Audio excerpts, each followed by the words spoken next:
丞相的金刚剑，哈哈哈哈哈！呀，黄宝剑，呀！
抱着孩子，腿上受了伤，行走不得，在前面的断墙内坐着呢。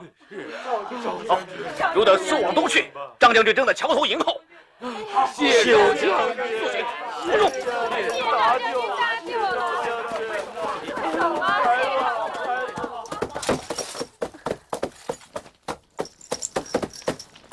夫人。将军，夫人，将军，末将来迟，夫人吃苦了。得见将军，阿斗有命矣。可怜他父漂泊半生，只有这点骨血，望将军保护阿斗，让他得见父面。我虽死而无憾。夫人受难，乃赵云之罪也。请夫人赶快上马，云自步行死战，保夫人冲出重围。不可，将军岂可无马？阿斗全赖将军保护，我已重伤，死何足惜？望将军速报阿斗前往，我不能拖累将军。夫人，既见夫人之面，而不能保全夫人，赵云有何面目再见主公啊？快到那边去，快到那边去走！夫人，快！追兵已近，请夫人快上马。不，我为师难行，休得两误。请夫人快上马。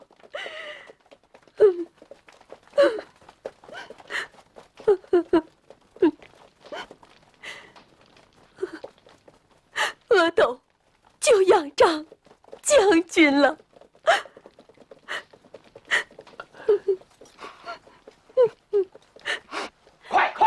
快到那边去！快点！驾！快点！跟着！夫人，请快上马！驾！快点！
夫人。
派末将前去打探。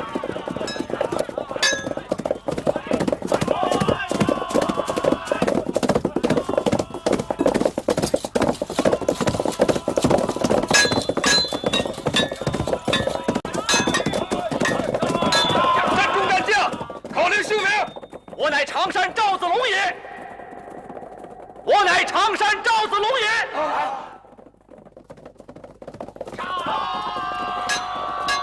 真虎将也，吾当生擒之。丞相有令，擒拿赵子龙，不许放冷箭，只许活捉。丞相有令，擒拿赵子龙，不许放冷箭，只许活捉。丞相有令，擒拿赵子龙，不许放冷箭，只许活捉。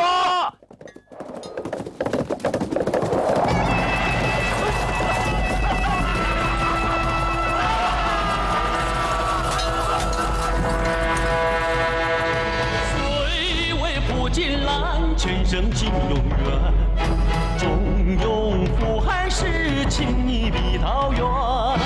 一马单枪出重围，迎风锐气抵胆寒。一袭征袍鲜血染，当阳长治此心肝。子龙，子龙是。将为民传，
行，追兵我自当之。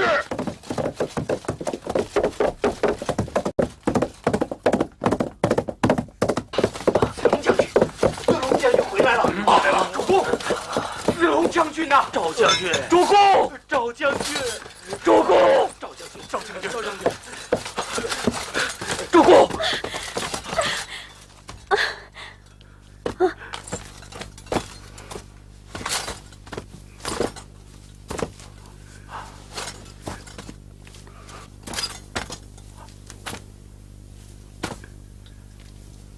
子龙，主公，子龙，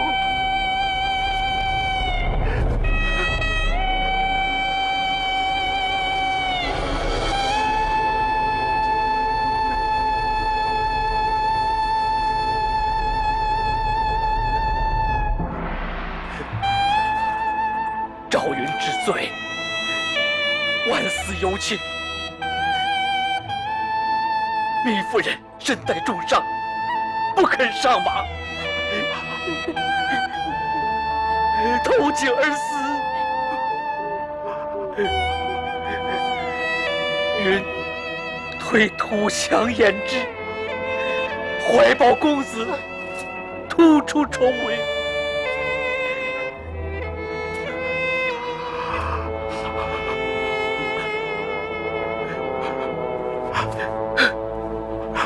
子龙快起！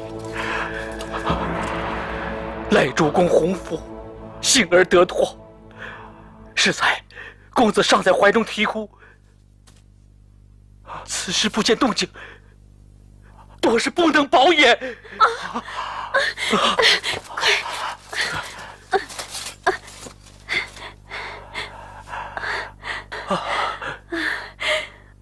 主公，我的儿啊！幸得公子无恙。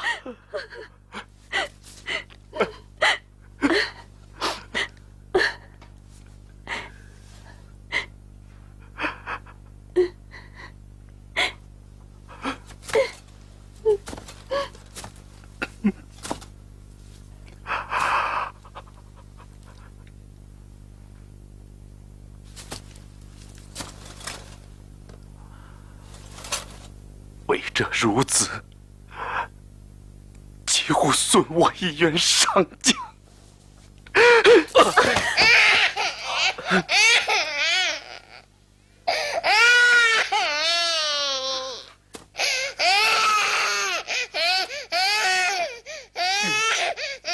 虽肝脑涂地，主公之恩不能报也。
恐是诸葛亮伏兵之计。速去报知丞相。是。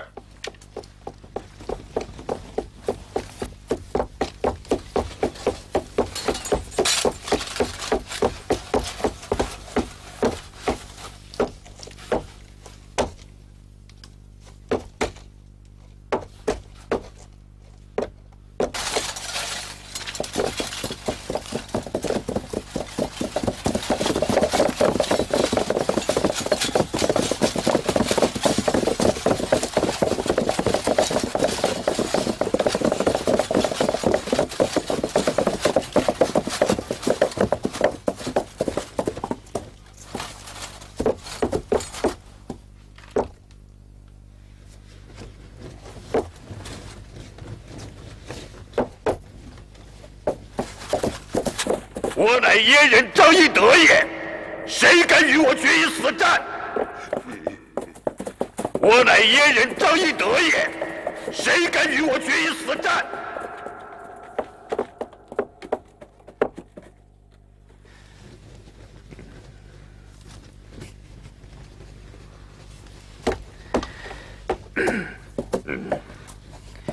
关云长曾言，张翼德于100万军中取上将之首，如探囊取物。今日相逢，卿等不可轻敌呀！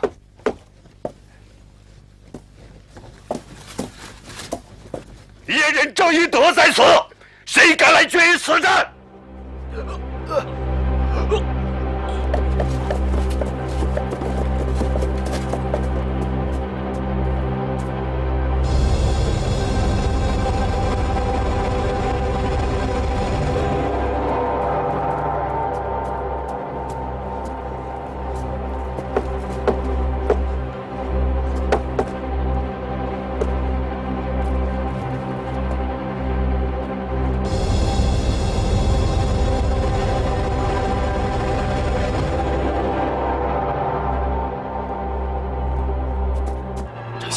桥对面空有伏兵。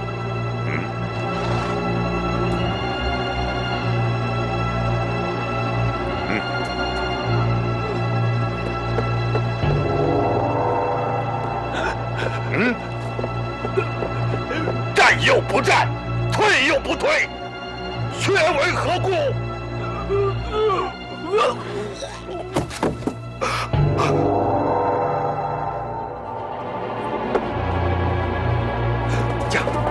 驾！快撤！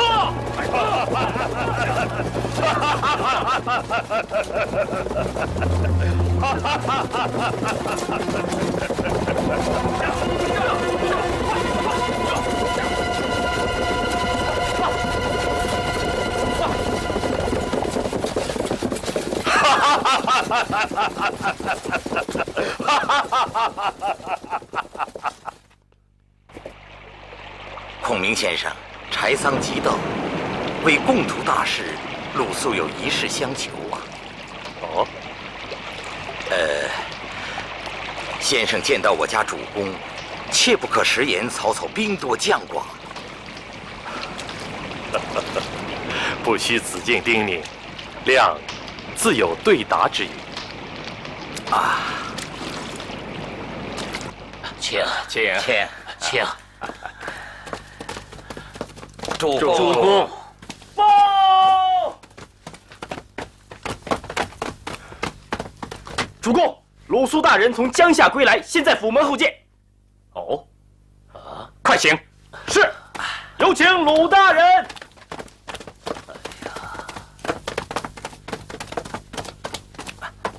参见主公。请。子敬来得正好，曹孟德今日遣使送信至此，现正商议。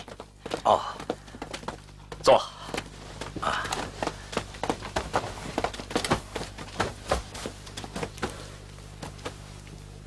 孤晋城帝命，奉诏伐罪。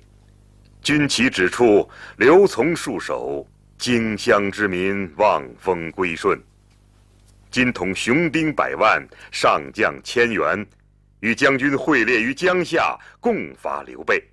战胜之日，同分土地，永结盟好。将军幸勿观望，速赐回音。孟德。主公尊意如何？未有定论，正与诸公商议。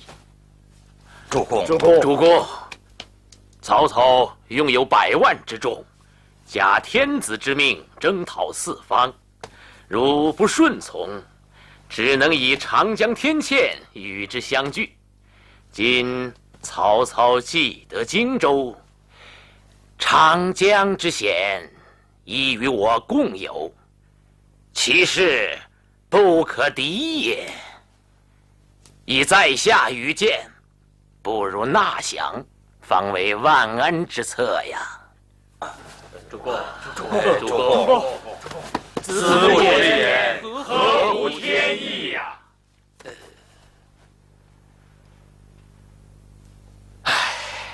请主公不必多疑。如降曹，则东吴之百姓，江东6郡，可保平安呐。是啊，主公。主公。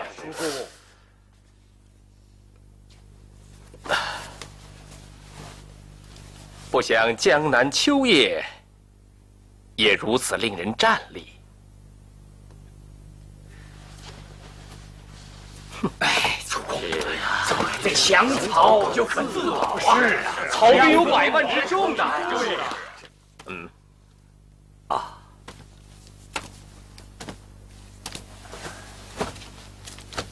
轻易如何？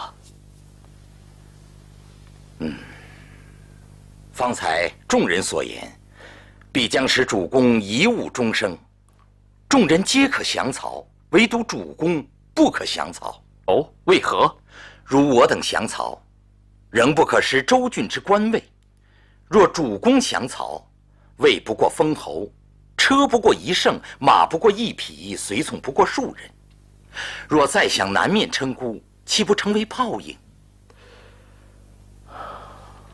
适才众人之意，各自为己，绝不可听。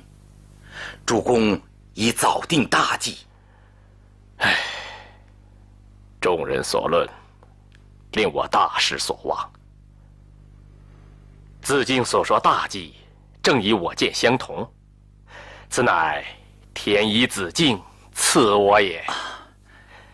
只是曹操新得袁绍之众，又得荆州之兵，军势威猛，恐难以抵挡。素至江夏，引来诸葛瑾之弟诸葛亮来此，主公可以问他，便知曹军虚实。哦，卧龙先生来了，正在馆驿歇息。今夜已迟，明日祭文武大臣于帐下，先请先生见我江东英杰，再升堂议事。主公，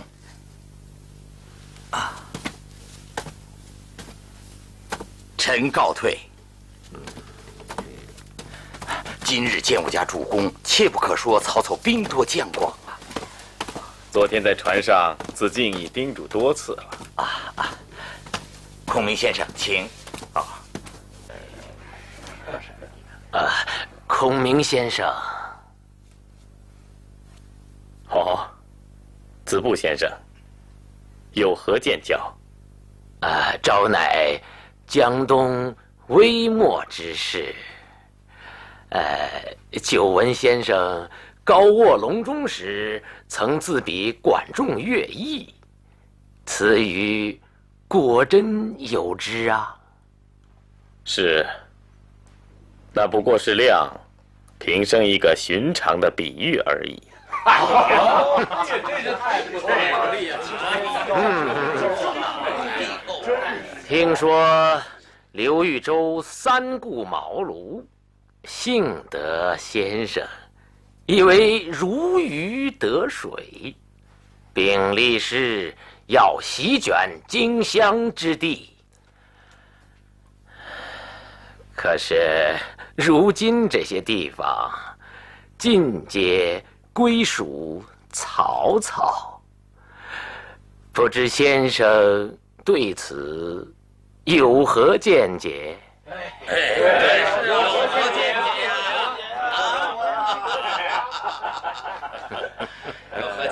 在我看来，夺取荆襄之地，易如反掌。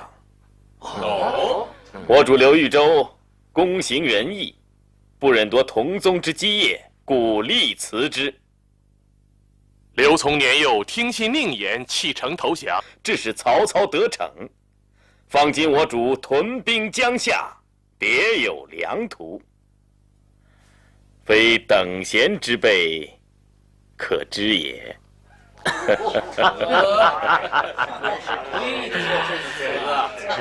这就是先生的言行，自相违背了。先生自比管乐，可知管仲辅佐齐桓公称霸诸侯，乐毅扶持微弱之燕国，攻下齐国70余城。此二人真乃济世之才也。这刘豫州未得先生之时，尚能纵横寰宇，割据城池。然而先生自归了刘豫州之后，曹军一出，则弃甲抛戈，望风逃窜弃新野，走樊城，拜当阳，奔夏口，几无容身之地。可见刘豫州得先生之后，反不如初也。难道管仲、乐毅果如是乎？在下愚直之言，请先生勿要怪罪。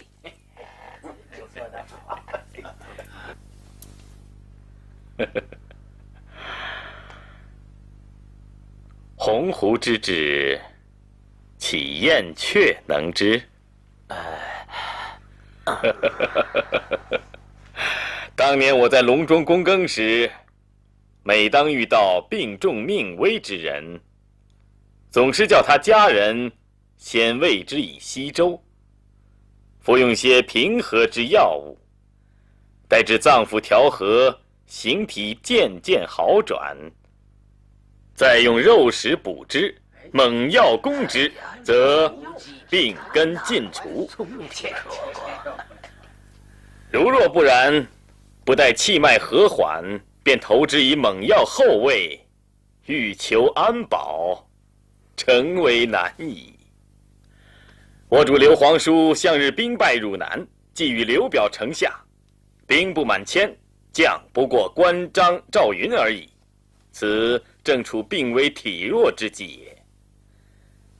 新野小县民少粮亏，城池不顾，如此之少的兵力，如此残破的城郭，军士未曾训练，粮草仅能维持数月。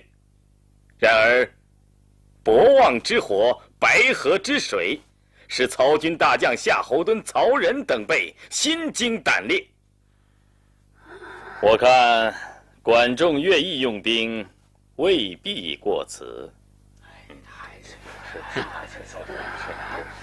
至于当阳之败，数十万百姓扶老携幼相随，刘皇叔不忍心弃之，因此日行10里，不思进取江陵，甘与同败，此乃大仁大义也。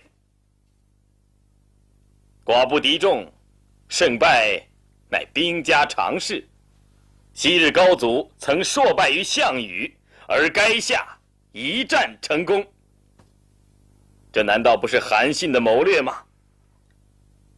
如此看来，国家大计、社稷安危，必须要靠有主谋的人，而并非那些夸大其词、无理狡辩之徒。那些以虚荣自欺且欺人者，坐议立谈，自以为无人可及者，而临危应变，却百无一能者，此成为天下耻笑耳。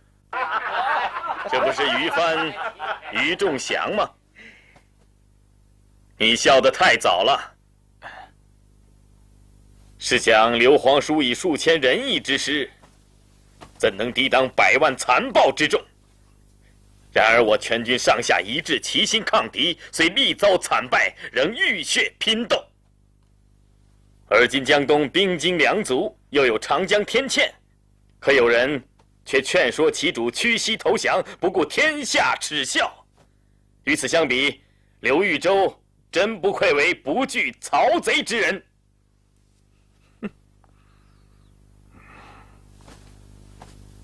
当年仲祥在会稽太守王朗帐下，就曾劝主投降孙策。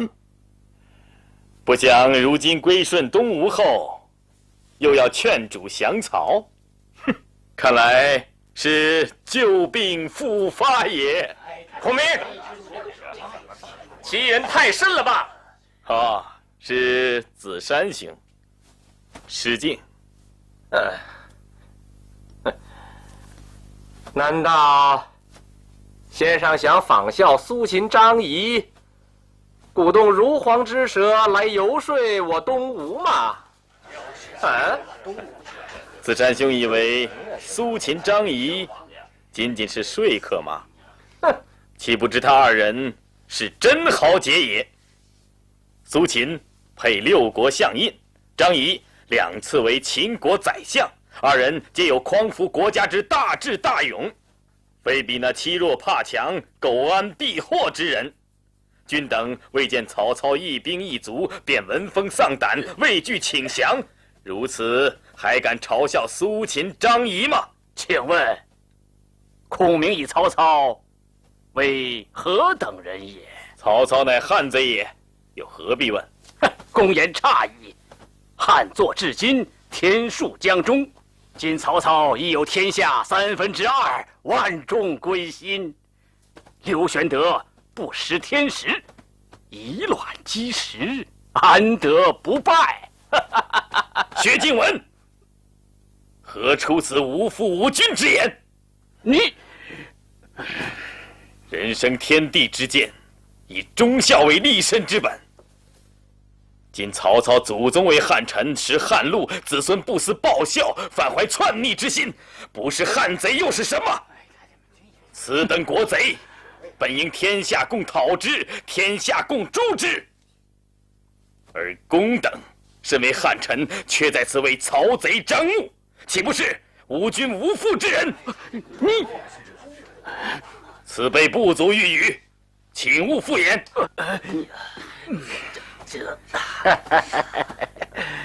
曹操随挟天子，以令诸侯，有违献国曹参之好。刘玄德自称中山靖王苗裔，却无可稽考，世人只知其为知悉犯惧之徒，何足与曹操抗衡哉？啊！哈哈哈哈哈哈！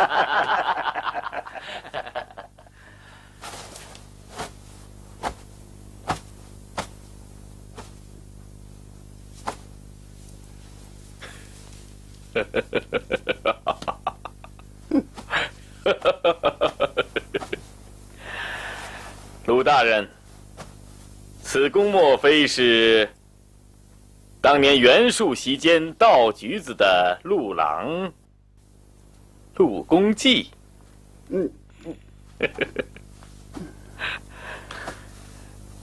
请安坐，听我一言。曹操继为曹相国之后，则视为汉臣矣。而今曹操乃专权横行，欺凌君主，不但蔑视皇帝，以蔑视祖宗，不为汉室之乱臣，以为曹氏家族之叛逆。刘皇叔乃堂堂帝胄，当今天子按宗谱赐爵，并亲口称皇叔，何谓无可稽考？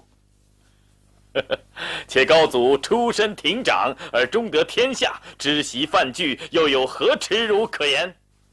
公乃小儿之见，不足与高士共语。你，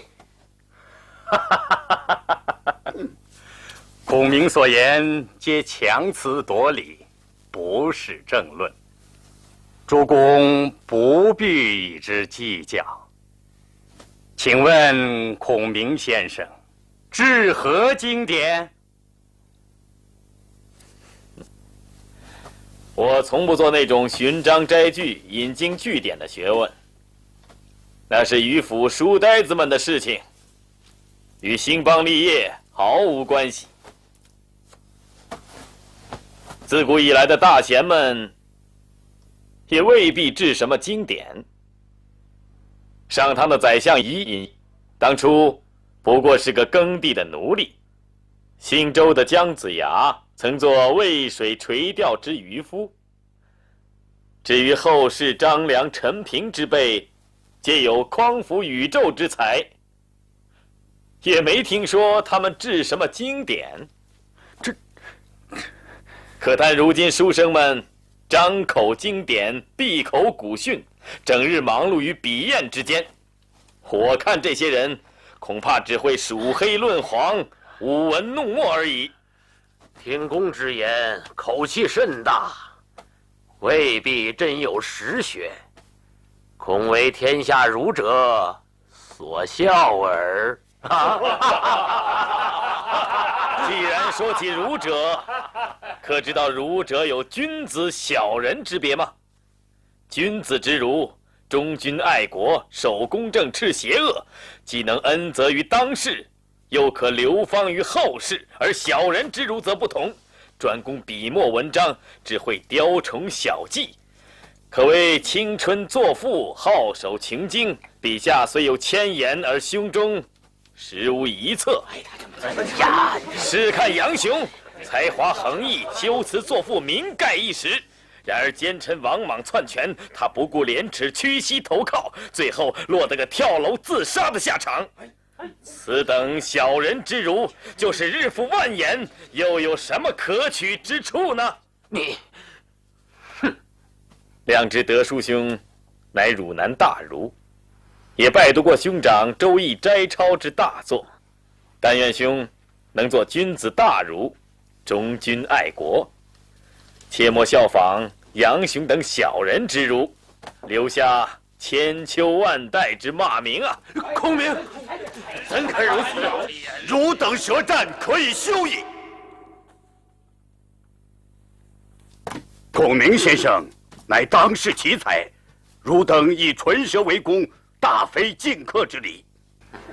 先生啊，黄老将军，先生，多言获利，不如默而无言。同此辈辩论有何益处？不如将先生高见说与我家主公，孙刘两家联手，共同抗曹，方为正经大事。老将军说的极是。方才主公群起逼问，不容不答耳。请先生随我去见我家主公。好，走。啊，主公，失陪了。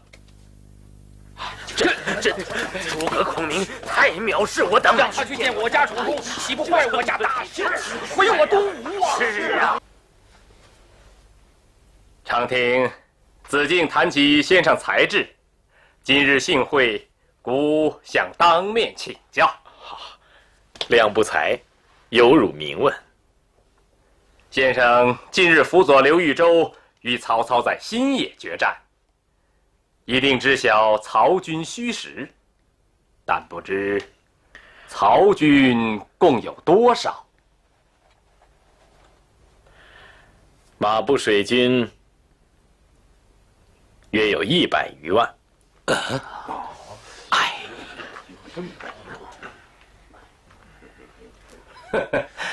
莫非有诈？非诈也。曹操原有青州军20万，平原哨又得50、60万，中原招兵30、40万，荆州降兵20、30万。以此算来，绝不止150万。我只说100万，是恐惊吓江东诸公也。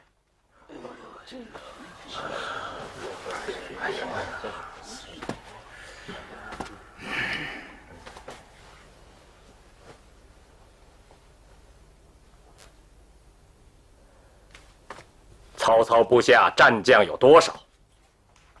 足智多谋之士，能征惯战之将，何止1、2千人？曹操平了荆楚，是否还有别的企图？如今他沿江下寨，准备战船，不是为了夺取江东，又作何来？即使他有吞并之意，是战是和，请先生为我一决。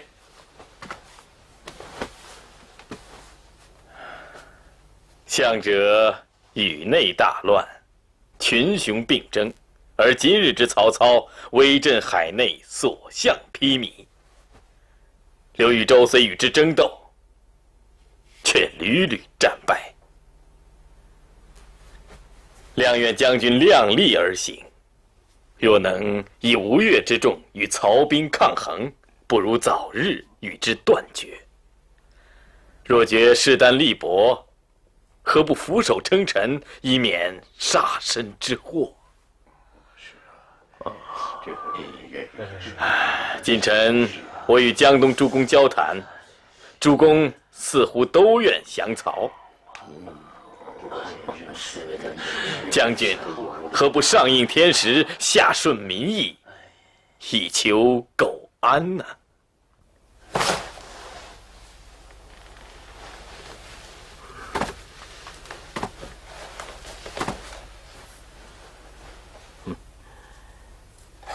诚如君言，刘玄德为什么不降？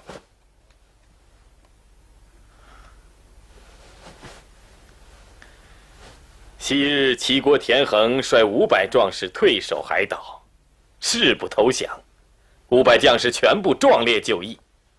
刘皇叔乃帝室之胄，当今皇叔，英才盖世，万众仰慕。示弱兵败，此乃天意。宁效田横而玉碎，岂能俯首帖耳去服侍国贼呢？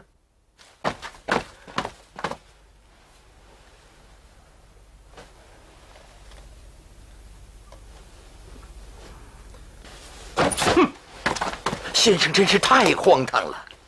我多次叮嘱，可先生就是不听。今日若不是我主宽宏大度，肯定会面责于你。哎，先生之言太藐视我主了。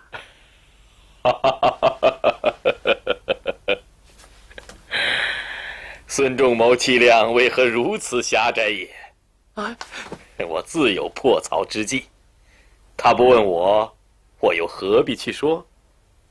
先生果有破曹良策，速当敦请主公请教。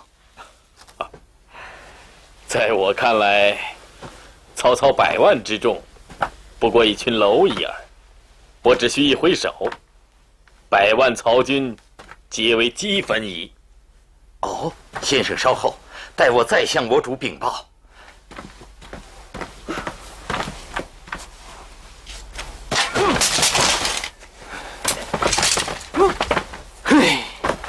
孔明欺人太甚。主公，臣也如此责备孔明，他却反笑主公不能容物。哼！破曹之计，孔明似以成竹在胸，唯不肯轻言耳。主公何不求教于他？哦，原来孔明有良策，故意言辞来激我啊！哎呀，我一时浅见，险些误了大事啊！走，主公请。卧龙先生，亮言语冒犯，望将军恕罪。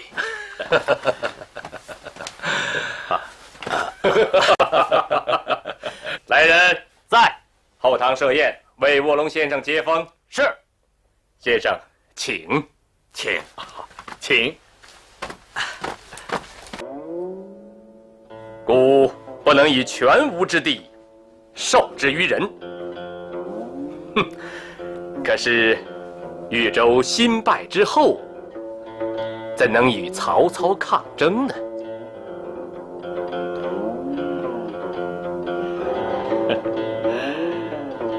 我主虽败，然关云长有率精兵10000人，刘琦在江夏也有1万兵力。再说，曹军南下，远道而来，十分疲惫。不久前为追赶我主，倾其1日夜，竟然奔走300里。此所谓强弩之末，不穿鲁缟也。况且北军不善水战，荆州市民内心并不服曹操。如果将军能与我主协力同心，曹操必败无疑。曹兵败，必北还。如此，则荆州东吴之势强，而鼎足之势成矣。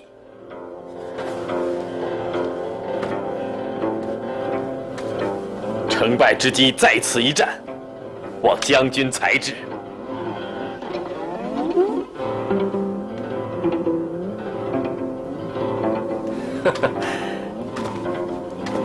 先生之言，顿开茅塞。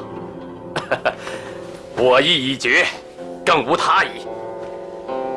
来来，多饮几杯，请。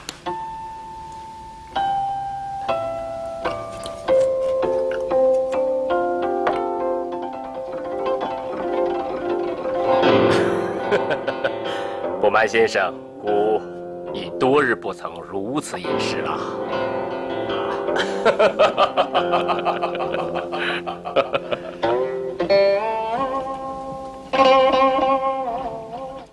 我看还是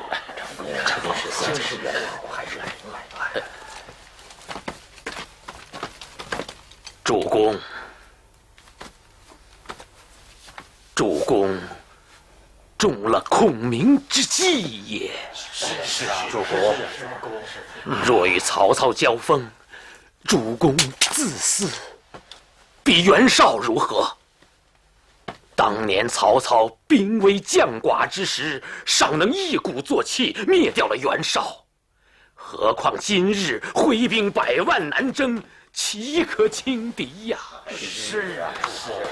主公若是听信诸葛亮之言，妄动甲兵，无异于背负柴草而去救火也。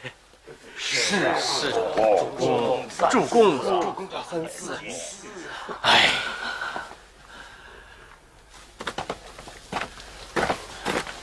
主公，刘备败逃，欲决江东之兵，以拒曹军。主公何苦受其利用啊？是啊，是啊。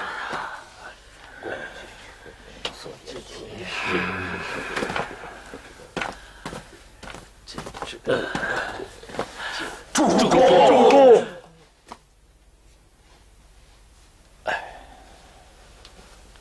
这。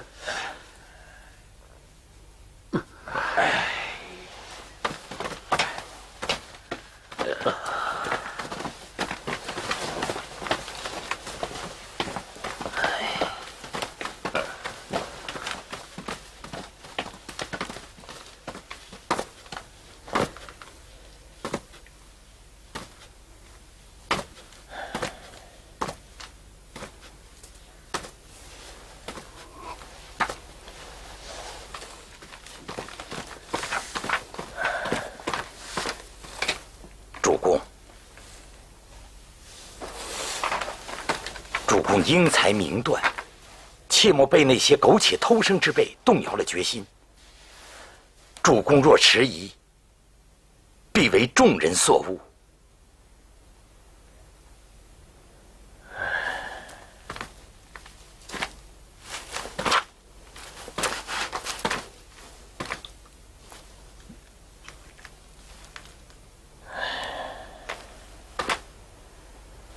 请且暂退，容我三思。是。主。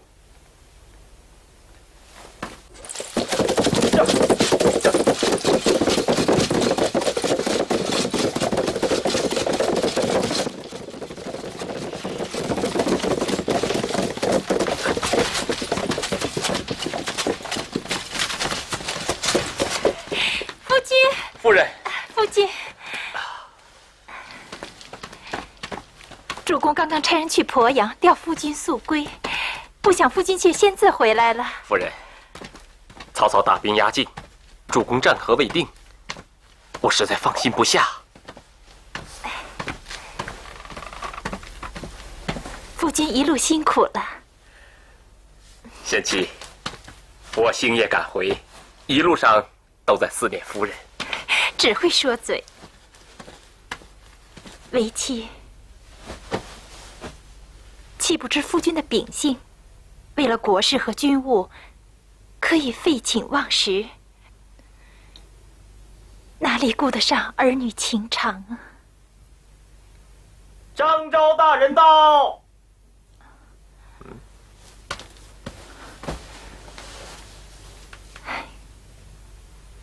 刚回来，就不能叫我们安静一刻？那好，叫他们回去，今晚陪夫人谢客。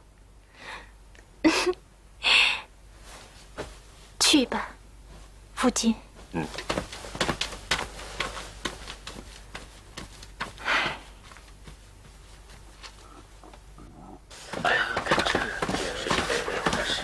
都来了啊！都，诸位，请，都请。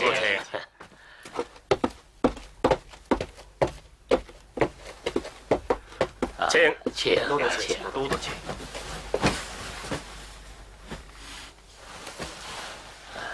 我看还是你来说吧。都督，子布，有话请讲。都督可知江东之厉害否？未知也。曹操拥有100万之众，屯于大江之上。昨日传檄文至此，约请主公会猎于江夏，虽有吞并之意，尚未陆行啊。所以昭等劝主公暂且降之，以免江东之祸。不想鲁子敬从江夏带刘备军师诸葛亮到此，他想血恨报仇，特下说辞以击主公。子敬，却执迷不悟，望都督速下决心啊！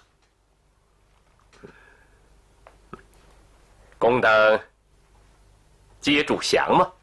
我等与此不相同。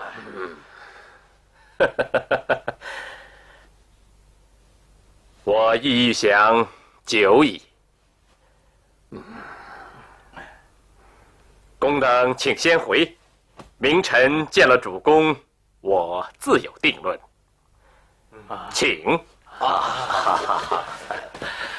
请。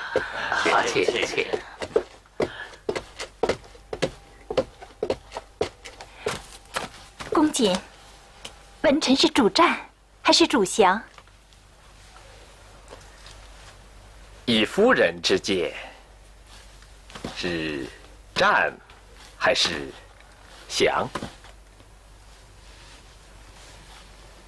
我主行居江东，以立3世，北有大江，南有阔土，上有贤君，下有名将，岂能向汉贼区区称臣？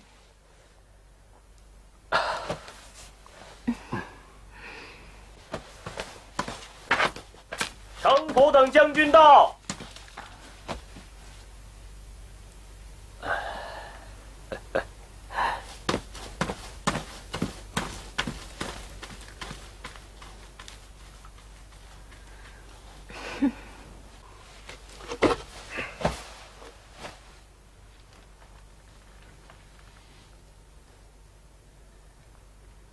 各位将军，所见是否皆同？我等绝不愿降。黄盖头可断，誓不屈其投降。好，我正要与曹操决一雌雄，安肯屈膝投降？将军等，请回，待我明日见过主公，我自有定论。请。大都督告辞了。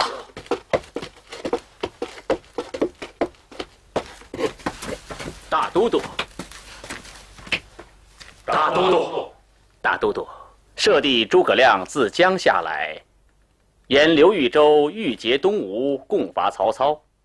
文武商议未定，因舍弟为使，今不敢多言，专候都督来决此事。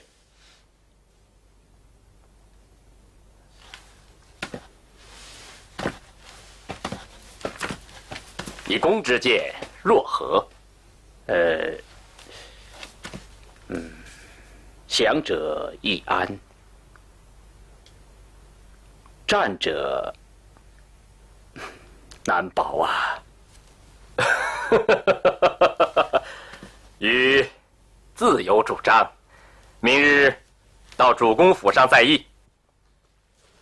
诸位大人，诸位将军，是战是和，我决心已定。明日见过主公再议。告辞了，告辞了，告辞了，告辞了。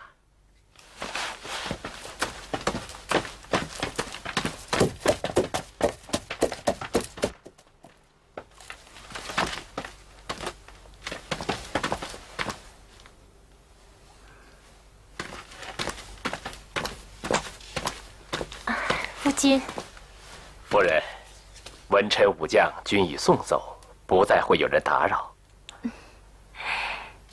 未必。都督，鲁肃大人到。看，我说的如何？国事紧急，贤伉俪却如此惬意。子敬不必说了，快请孔明先生来见。好，暂容贤伉俪先相聚一刻。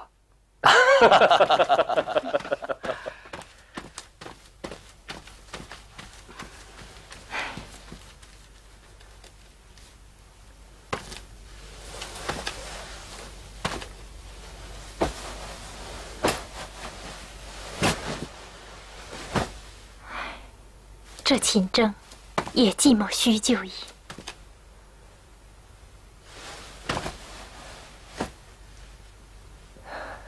贤妻，委屈你了。啊。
都督，诸葛先生已等候多时了。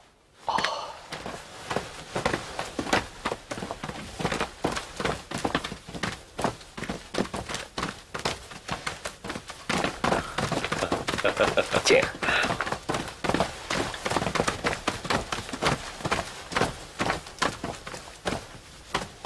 请。大都督，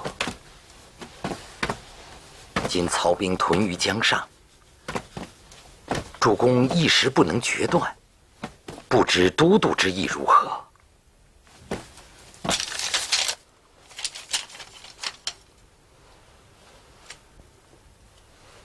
曹操挟天子以令诸侯，其势大军猛，威不可挡，战则必败，降则易安。